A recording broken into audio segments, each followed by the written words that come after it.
Good morning students.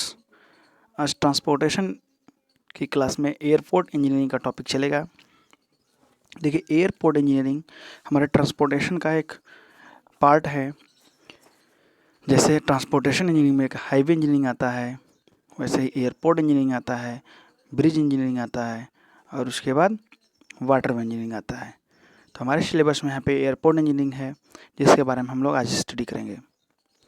Airport engineering encompasses the planning, design, and construction of terminals, runways, and aviation aids to provide for passengers and freight services. Airport engineering हमें airport engineering में क्या पढ़ना होता है? Airport engineering की planning करना, design करना, terminal का कंस्ट्रक्शन, रनवे कंस्ट्रक्शन, ठीक है, इन सब के बारे में, और पैसेंजर्स के लिए फैसिलिटी और फ्लाइट सर्विस प्रोवाइड करने के लिए हम लोग किस में पढ़ते हैं? एयरपोर्ट इंजीनियरिंग पढ़ते हैं। Airport engineers design and construct airport. जो एयरपोर्ट इंजीनियर होते हैं वो डिजाइन करते हैं और कंस्ट्रक्ट करते हैं एयरपोर्ट का। They must account for the impacts and demands of aircraft in their design of airport facility. उन्हें जो एयरक्राफ्ट के डिमांड्स होते हैं, एयरपोर्ट फैसिलिटी जो होती है उसको डिजाइन करना है। एयरक्राफ्ट की डिमांड क्या क्या है, कौन क्या क्या डिजाइन करना है, उसको कंसीडर करके डिजाइन किया जाता है। These engineers must use the analysis of predominant wind direction to determine runway orientation. जो एयरपोर्ट इंजीनियर्स होते हैं उन्हें विंड डायरेक्शन, रनवे का ओरिएंटेशन करने के लिए विंड डायरेक्शन का उन्हें जानकारी होना बहुत ज़रूरी है। जैसे आपका नॉर्थ से आपकी विंड चलती है, विंड का डायरेक्शन नॉर्थ से ज़्यादा है, तो हमें जो रनवे का बनाना है वो आपका नॉर्थ साउथ में ही बनाना है। अगर ईस्ट वेस्ट से आपका विंड डायरेक्शन है ज़्यादा, मतलब हवा चारों तरफ चलती है, लेकिन ज़्यादा जो स्पीड से जो जिस डायरेक्शन में प्रीडोमिनेंट बोला है, प्रीडोमिनेंट का मतलब जिस एरिया में जिस डायरेक्शन में ज़्यादा हो, तो उस एरिया को क्या करते हैं, उस एरिया में ही क्या करते हैं, रनवे का ओरिएंटेशन करते हैं। Determine the size of runway border and safety areas. Runway border का साइज़ क्या होना चाहिए, सेफ्टी एरियाज कैसे होने चाहिए, different wing tip to wing tip clearance for all gates and must designate clear zone in the entire port. Wing to wing tip clearance हमारे जैसे terminals हो गए, हैंगर हो गए, टैक्सी हो गए, ये सारे का डिजाइन करना, ठीक है ना, सारी चीज़ों का डिजाइन करना ही हमारे एयरपोर्ट इंजीनियरिंग में आती है।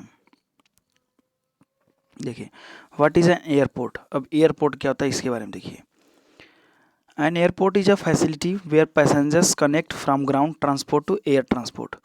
एयरपोर्ट एक ऐसा मतलब फैसिलिटी हमें प्रोवाइड करता है पैसेंजर्स को, जो ग्राउंड ट्रांसपोर्टेशन यानी हाईवे ट्रांसपोर्टेशन, हाईवे से एयर में क्या करता है, कनेक्ट करता है।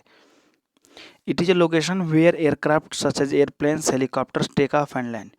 ये एयरपोर्ट एक ऐसा लोकेशन है जहाँ पर एयरक्राफ्ट जैसे एरोप्लेन हो गए, हेलीकॉप्टर्स हो गए, क्या करते हैं, टेक ऑफ करते हैं और लैंड करते हैं। एयरक्राफ्ट में आल्सो बी स्टोर्ड और मेंटेन्ड एट एन एयरपोर्ट। जो एयरक्राफ्ट हो, हेलीकॉप्टर हो, एरोप्लेन हो गया, ये सब वहाँ पर क्या होते हैं, स्टोर किए जाते हैं, लैंड किए जाते हैं, और उनका मेंटेनेंस भी वहीं एयरपोर्ट पर ही किया जाता है। An airport should have runway for takeoff and landing, buildings such as hangar and terminus buildings। Airport पे क्या क्या चीज़ें होती हैं, रनवे होता है जिस पे टेक ऑफ और लैंडिंग होती है, बिल्डिंग्स होती हैं जिसे हैंगर्स बोलते हैं, और टर्मिनल बिल्डिंग बोलते हैं। देखिए यहाँ पे दिया है कुछ development of air transport in India. Development कहाँ से कैसे कैसे हुआ। The first air flight in India was performed in the year 1911 when a Frenchman carried mail from Allahabad to Naini. First flight जो इंडिया में हुई थी 1911 में, एक फ्रेंचमैन थे जिन्होंने कहाँ से कहाँ तक ली थी, इलाहाबाद से नैनी तक की। The first commercial air service was established in 1930 as Tata Airlines. 1930 में कमर्शियल सर्विस स्टार्ट हुई थी टाटा एयरलाइंस की। Air India entered into jet age in 1960। Air India जो है जेट का जो निर्माण हुआ था 1960 से स्टार्ट हुआ था, जिसका नाम था बोइंग 707। जेट क्या 1960 में आया था, जिसका नाम क्या था, बोइंग 707। ठीक है। सर्विस पर स्टार्ट, ये सर्विस कहाँ से स्टार्ट हुई थी, between India and London, India और लंदन के बीच में स्टार्ट हुई थी। उसके बाद धीरे धीरे कहाँ स्टार्ट हुई, extend to New York, India to New York भी स्टार्ट हुआ। India's first Boeing 747। अब उसके बाद 707 के बाद अब आएगा 747 jumbo jet, which is 2.5 time the size of Boeing 707। 2.5 time मतलब 2.5 गुना जो है 707 से क्या था, साइज में बड़ा था। 747 जिसको क्या नाम था, इंपीरियर अशोका वाज प्रोक्यूर्ड इन 1971। 1971 में आया था, इंपीरियर अशोका ने इसको के द्वारा आया था यह। अब आता है एयर ड्रोम्स। एयर ड्रोम्स क्या है? Aerodromes a defined area on land or water, including any building, installations, and equipment intended to be used either wholly or in part for the arrival, departure, and surface movement of aircraft. एयरड्रोम्स होते हैं वो area होता है, या तो land पर होगा या फिर वाटर में होगा, जो किसके लिए यूज होता है, एयरपोर्ट के लिए, जिसपे अराइवल, एयरक्राफ्ट का अराइवल होता है, डिपार्चर होता है, उस पर बिल्डिंग्स होती हैं, टर्मिनल्स बिल्डिंग, हैंगर्स और टैक्सी वे एक्सेट्रा, जो भी चीज़ें होती हैं हमारे सरफेस मूवमेंट करने के लिए एयरक्राफ्ट के सरफेस मूवमेंट के लिए जितने भी ज़मीनें होती हैं उससे क्या बोलते हैं, एरोड्रम्स। देखिए जैसे ये एरिया है, ठीक है। अब देखिए ग्रास लैंड से लेते हुए पूरी एरिया क्या कहलाएंगी, एरोड्रम्स। बीच में रनवेज है, ग्रास लैंड्स हैं, टैक्सी वे है, ठीक। देखिए अब एक आता है एयरफील्ड। एयरफील्ड का डेफिनेशन देखिए, airfield is an area where aircraft can land और टेक ऑफ। एयरफील्ड एक ऐसा एरिया है जहाँ पर एयरक्राफ्ट क्या करता है, टेक ऑफ करता है, लैंड कर सकता है।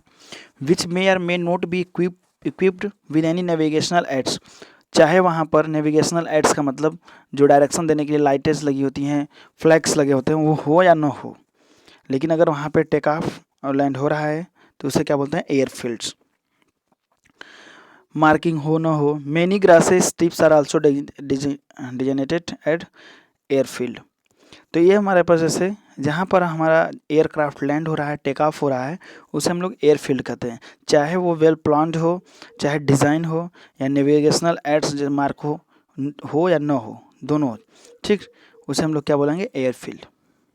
जैसे पुराने समय में टेक ऑफ करने के लिए या लैंड करने के लिए किसी भी इमरजेंसी में कोई अगर हमें एयरपोर्ट बनाना पड़ जाता है या फिर ऐसी इमरजेंसी में लैंडिंग करानी पड़ती है, तो जितने एरिया में हमारा ये एयरपोर्ट एयरक्राफ्ट जगह लेता है उसे हम लोग क्या बोल सकते हैं, एयरफील्ड बोल सकते हैं। अब देखिए है important component of an airport layout. Airport के कंपोनेंट क्या क्या हैं, देखिए पहला है रनवे, ठीक है।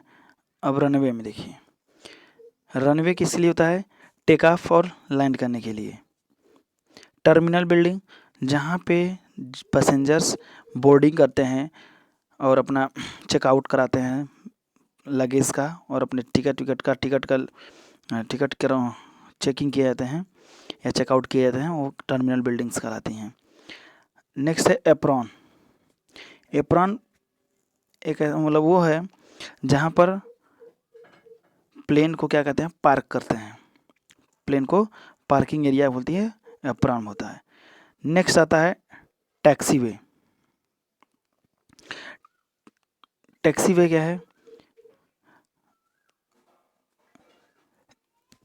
जैसे रनवे, जैसे एयर टर्मिनल बिल्डिंग से जहाँ पर हमारा आपका प्लेन है, यहाँ तक से लगेज को लाने ले जाने के लिए, या फिर कुछ इसका मेंटेनेंस करने के लिए, इक्विपमेंट लाने के लिए, या फिर पैसेंजर्स को लाने के लिए जो टैक्सी के लिए रोड बना होता है, उसी को हम लोग क्या बोलते हैं, टैक्सी वे, ठीक। अब आता है एयरक्राफ्ट स्टैंड।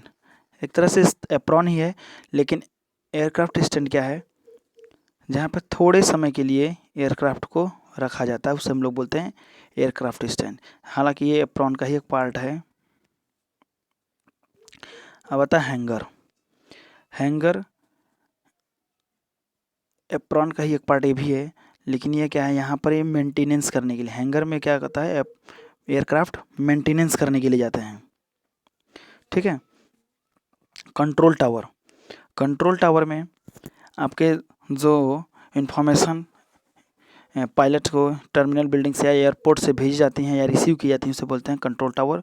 पार्किंग, जहाँ पर टैक्सी वैक्सी पार्क किया जाता है, पार्किंग एरिया होती है जो पैसेंजर्स के अपना वे होते हैं, उसको क्या बोलते हैं, पार्किंग।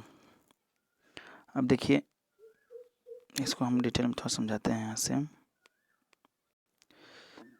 देखिए runway, A runway is the area where an aircraft land or take off.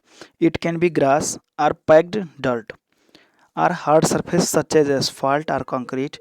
Runway have special marking on them to have a pilot in the air to tell that it is a runway and not a road, and to help them when they are landing or taking off. Runway markings are white. देखिए runway एक ऐसा area है जहाँ पर aircraft take off करता है और land करता है। यह ग्रास का भी हो सकता है, धूल से भरा हुआ भी हो सकता है, और हार्ड सरफेस यानी एसफाल्ट या कंक्रीट का बना हुआ भी हो सकता है। रनवे पे स्पेशल मार्किंग की जाती है, जैसे कि पायलट जब हवा में हो तो उसे समझ में आए कि ये रनवे है, रोड नहीं है। तो उसके लिए क्या करते हैं, रोड और रनवे देखिए एक ही जैसा होता है। मान लीजिए दिन में तो पहचान में आता है, रात के लिए क्या कहते हैं, लाइटिंग का ऐसा मार्क करते हैं कि पायलट को ये समझ में आए कि वो रनवे है। ठीक है। जनरली वाइट मार्किंग भी की जाती है रनवे पे। मोस्ट रनवे है नंबर ऑन द एंड। ठीक है। कुछ रनवेज पे नंबरिंग पड़ी होती है कि कौन सा नंबर का रनवे है।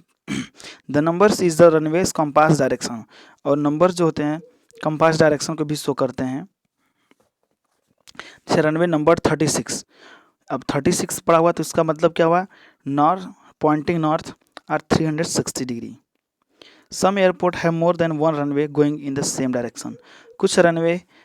कुछ एयरपोर्ट पे कई सारे रनवे होते हैं।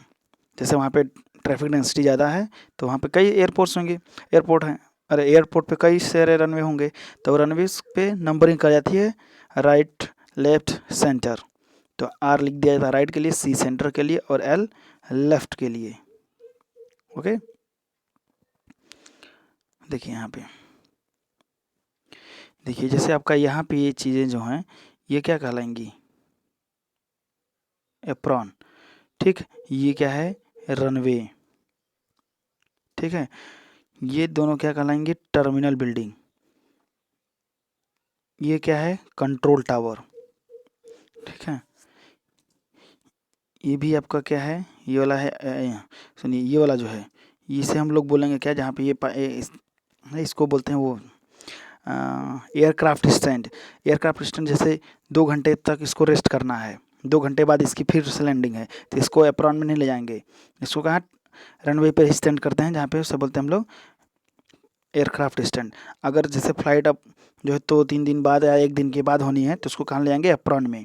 अगर उसको मेंटेनेंस देना है, मेंटेनेंस करना है तो क्या करेंगे, हम कहाँ ले जाएंगे, उसको हैंगर में ले जाएंगे एकदम किनारे, जहाँ पे उसके रिपेयरिंग होगा। ठीक है। और देखिए यहाँ पर लिखा हुआ है आर। ठीक है। आर से मतलब राइट वाला, ऐसे बीच में सेंटर होगा तो सी लिखा होगा, लेफ्ट में होगा तो लेफ्ट लिखा होगा। Okay.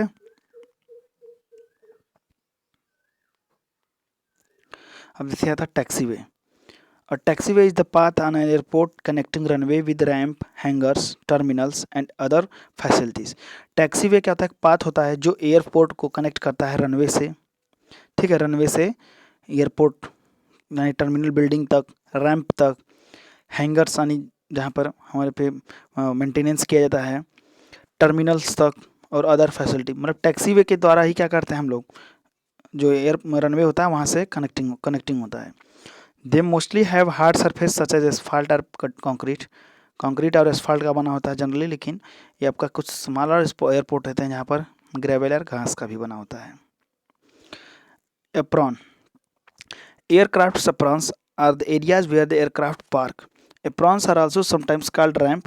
They vary in size from areas. They may hold 5 or 10 small planes to the very large areas that the major airport है। एप्रॉन्स क्या है, यहाँ पे एयरक्राफ्ट पार्क किए जाते हैं। ठीक है। उसे समटाइम्स में रैंप भी कहा दिया जाता है। ये आपका वेरी करता है साइज़ में। जैसे कुछ एयरपोर्ट है जहाँ पे 5 से 10 एयरप्लेन्स को होल्ड किया जाता, रखा जाता है। कुछ और एरिया होते हैं जहाँ पे ज़्यादा ज़रा बड़ा एयरपोर्ट है तो वहाँ पे कुछ ज़्यादा एयरक्राफ्ट को रखेंगे, तो हमारा साइज़ पे वेरी करता है। Terminal building, terminal building also known as airport terminal, this building are the spaces where passengers board are allied from flight. These buildings house all the necessary facility for passengers to check in their luggage, clear the customs, and have longest to wait before disembarking. Airport and terminal building वो building होती है जहाँ पर passenger क्या था, board करते हैं, boarding करते हैं फ़्लाइट के लिए या फिर वहाँ फ़्लाइट से आते हैं। दिस बिल्डिंग्स क्या होती हैं, जो सारी नेसेसरी फैसिलिटी जितनी होती हैं वहाँ पे अवेलेबल होती हैं, उनके लगेज के चेक इन कराने के लिए, क्लियर कराने के लिए, ठीक है, कस्टम्स क्लियर करने के लिए, पासपोर्ट्स वीज़ा चेकिंग करने के लिए, टिकट्स चेकिंग के लिए, ठीक है। और अगर वेट करना है फ़्लाइट की, मतलब जैसे टाइमिंग होती है तो वेट करने के लिए, तो वहाँ पे टर्मिनल बिल्डिंग में वेट कर सकते हैं। इसलिए आपका हमने क्या करना है, टर्मिनल उस सारी बिल्डिंगों को जहाँ पे ये सारी फैसिलिटी प्रोवाइड की जाती है उसे बोलते हैं हम लोग terminal building. The terminals can house cafes, lounges and bars to serve the waiting areas for the passengers. Waiting areas में कैफ़ेज होता है, ठीक है, बार्स होते हैं एक्सेट्रा, सारे पैसेंजर्स वेटिंग के लिए होते हैं। टिकट काउंटर होते हैं, लगेज चेक इन होते हैं, ट्रांसफ़र या लगेज ट्रांसफ़र के लिए व्यवस्था होती है, सिक्योरिटी चेकिंग होती है। सारे बेसिक्स जो कस्टम्स हैं वहाँ पे एयरपोर्ट टर्मिनल पे होंगे। Large airport can have more than one terminal, जो बड़े एयरपोर्ट होते हैं वहाँ पे टर्मिनल बिल्डिंग एक से अधिक होती हैं, ठीक है। अब उन दोनों टर्मिनल्स के बीच में, दो जो टर्मिनल बिल्डिंग हैं उनके बीच में जो लिंकअप होता है, वॉकवे होता नहीं, पैदल रात से जा सकते हैं, या फिर स्काई ब्रिज, ऊपर से ऊपर बिल्डिंग में ही जॉइंट ब्रिज बना होगा, या फिर ट्रैम्स के द्वारा यहाँ पे आ सकते हैं। जैसे कि एरियाज बाई, जैसे आपका यूके के लिए टर्मिनल बिल्डिंग अलग हो गई, यूएसए के लिए टर्मिनल बिल्डिंग अलग हो गई, जहाँ पे ट्रैफिक डेंसिटी ज़्यादा हो गई वहाँ के लिए अभी बात है कि वो एक से अधिक टर्मिनल बिल्डिंग बन जाती हैं, जैसे भीड़ कम हो, गैदरिंग कम हो। Small airport usually have only one terminal that houses all the required facility.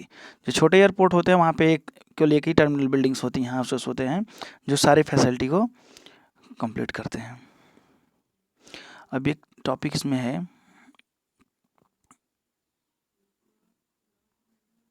यहाँ पे अब टाइप्स ऑफ एयरपोर्ट दिया है। टाइप्स ऑफ एयरपोर्ट में देखिए इंटरनेशनल एयरपोर्ट होते हैं, टाइप्स ऑफ एयरपोर्ट में इंटरनेशनल एयरपोर्ट, डोमेस्टिक एयरपोर्ट और रीजनल एयरपोर्ट, ठीक है। देखिए इंटरनेशनल एयरपोर्ट कौन से होते हैं, an international airport has direct service to many other airport. International airport होते हैं जो डायरेक्ट सर्विस प्रोवाइड करते हैं, जो कई एयरपोर्ट से डायरेक्ट सर्विस प्रोवाइड करते हैं। Handle scheduled commercial airlines both passengers and cargo. Commercial passengers जैसे कार्गो और पैसेंजर, कार्गो का मतलब जो आपके सामान लगेज के लिए, और पैसेंजर्स के लिए भी ये होता है। Many international airport also serve as hubs or places where non direct flight may land or passenger switch planes. ये जो इंटरनेशनल एयरपोर्ट होती है हब्स की तरह भी सर्व करती हैं, जैसे जहाँ पे डायरेक्ट फ्लाइट नहीं जाती है वहाँ पे भी लैंड कर सकती हैं, पैसेंजर्स को स्विच करती हैं एक प्लेन से दूसरे प्लेन में। Typically equipped with customs and immigration facility to handle international flight to and from other countries. एक कंट्री से दूसरे कंट्री, इंटरनेशनल फ्लाइट क्या होती है, ये आपका फैसिलिटी प्रोवाइड करती है एक कंट्री से दूसरे कंट्री के लिए। Such airport are usually larger and often feature longer runways and facilities to accommodate the large aircraft। ये जो एयरपोर्ट होते हैं ज़्यादा बड़े होते हैं क्योंकि इनके पास जो फीचर होते हैं, लॉन्गर रनवे होते हैं, फैसिलिटी भी हाई क्वालिटी की होती है, क्योंकि यहाँ इस एयरपोर्ट से कई कंट्रियों के लिए फ़्लाइटें टेक ऑफ और लैंड होती हैं। डोमेस्टिक एयरपोर्ट मतलब ये समझिए कि international airport country to country के लिए डायरेक्ट फ्लाइटें वहाँ मिलती हैं। डोमेस्टिक एयरपोर्ट, और domestic airport is an airport which handles only domestic flights or flights within the same country. अपनी कंट्री के बीच में ही, जैसे Delhi to Bangalore, Delhi to Mumbai, Mumbai to Kolkata, ये सारी फ्लाइटें कहलाती हैं डोमेस्टिक फ्लाइट कहलाती हैं। Domestic airports don't have customs and immigration facility and are therefore incapable of handling flights to or off foreign airport. मतलब ये डोमेस्टिक एयरपोर्ट जो होते हैं यहाँ से आपको फॉरेन के लिए एयरक्राफ्ट फ्लाइट नहीं मिलेगी, ये सिर्फ क्या फैसिलिटी प्रोवाइड करते हैं कंट्री के बीच में ही। These airports normally have short runways which are sufficient to handle short and medium haul aircraft. In airport पे छोटे रनवेज होते हैं और सफिशियंट ही होते हैं, मतलब उतने ही होते हैं जितने में हमारा एयरक्राफ्ट शॉर्ट और मीडियम एयरक्राफ्ट हैंडल हो जाते हैं। अब आता है regional airport. A regional airport is an airport serving traffic with a relatively small or lightly populated geographical area. इसमें है कि आपका जहाँ पे थोड़ा हल्का बहुत कम पॉपुलेशन होती है और उनके बीच में एयरपोर्ट सर्विस प्रोवाइड करने के लिए रीजनल एयरपोर्ट होते हैं। और regional airport usually does not have customs and immigration facility to process traffic between countries. यहाँ पे कंट्रीज़ के बीच में कोई फैसिलिटी नहीं होती है फ्लाइट के लिए। Aircraft using this airports tend to be smaller business jet and private aircraft general aviation. इसमें प्राइवेट जेट्स और जैसे बिजनेस के लिए हमारे प्राइवेट जेट्स होते हैं, हेलीकॉप्टर्स होते हैं, उनकी नेविगेशन के लिए ये एयरपोर्ट बनाए जाते हैं रीजनल एयरपोर्ट। ठीक है, तो रीजनल एयरपोर्ट कभी भी तुरंत सर्विस के लिए, जैसे छोटे जगह के लिए, ठीक ना, 100-200 किलोमीटर 300 किलोमीटर एरियाज़ के लिए ये रीजनल एयरपोर्ट बनाए जाते हैं। ये ज़्यादातर प्राइवेट जेट्स एयरक्राफ्ट ही इस पर मतलब टेक ऑफ और लैंड करते हैं। बाकी डोमेस्टिक में आपका कंट्री के अपने सेम कंट्री के अंदर में कहीं भी, और इंटरनेशनल एयरपोर्ट कंट्री से अपनी कंट्री से अनदर कंट्री में के लिए होता है। तो इतने ये आपका एयरपोर्ट का सिलेबस में है। और एक टॉपिक है इसमें factor affecting the airport. Factor affecting selection of site for airport. Airport की साइट का अगर सिलेक्शन करते हैं तो कौन कौन सा फैक्टर अफेक्ट करेंगे। देखिए, अवेलेबिलिटी ऑफ एडिक्वेट एरिया। हमारे पास जो है अधिक से अधिक एडिक्वेट एरिया मिले, मतलब अधिक से अधिक हमें एरिया मिले एयरपोर्ट के लिए जितना हमें रिक्वायर्ड हो। एक्सेसिबिलिटी, सारी सुविधाएं वहाँ पे उपलब्ध हों।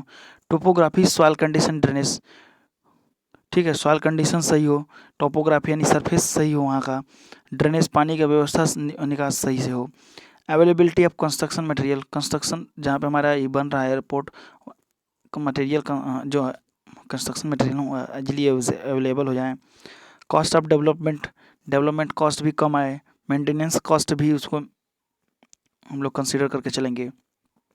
वहाँ का ट्रैफिक वॉल्यूम कितना है, टाइप ऑफ ट्रैफिक कितने हैं, मतलब वहाँ से ऐसा जगह एयरपोर्ट बनेगा जहाँ से हम क्या है वहाँ पे ट्रैफिक डेंसिटी कम हो, जैसे वहाँ के मार्केट से बाहर हो, और वहाँ पे अधिक से अधिक पैसेंजर आ सकें ईजिली। क्रॉस विंड कंपोनेंट, वहाँ की हवा का डायरेक्शन कैसा है, विंड का स्पीड कैसा है। प्रॉक्सिमिटी ऑफ एयरवेज, वहाँ पे एयरवेज का जो नहीं होता है आपका लॉन्गिट्यूडनल, ठीक है, लैटिट्यूड लॉन्गिट्यूड एक्सिस जो होते हैं वो आपका एयरवेज में, जो जैसे यहाँ हमारे यहाँ लैंड पर जो हाईवेज होते हैं कनेक्टिंग होते हैं, वैसे एयर में भी प्रॉक्सिमेट मतलब कि डायरेक्शंस होते हैं, उनका वहाँ पर प्रॉक्सिमिटी कैसी है, क्लियरेंस कैसा है, कौन कौन सा डायरेक्शन से मतलब कि वहाँ पे एयरवेज कनेक्ट हो सकते हैं, ये चीज़ ध्यान देना है। सेफ्टी फैक्टर, ये तो सारे कंस्ट्रक्शन में ध्यान देना है। रिवेन्यूज, जो लैंड ले रहे हैं वो भूलेख उसका जो है सही हो है, ठीक है, ये सारी चीज़ें देखते हैं। ठीक, तो ये आपका एयरपोर्ट का सिलेबस था। बाकी चीज़ें जो समझाने वाली थी इसमें समझा दिया गया आपको। और थ्योरी के लिए बुक्स भी कुछ पढ़ लीजिए हिंदी में, जिससे आपको ज़्यादा नॉलेज हो जाए और ज़्यादा क्लियर समझ में आ जाए। ओके, थैंक यू, धन्यवाद।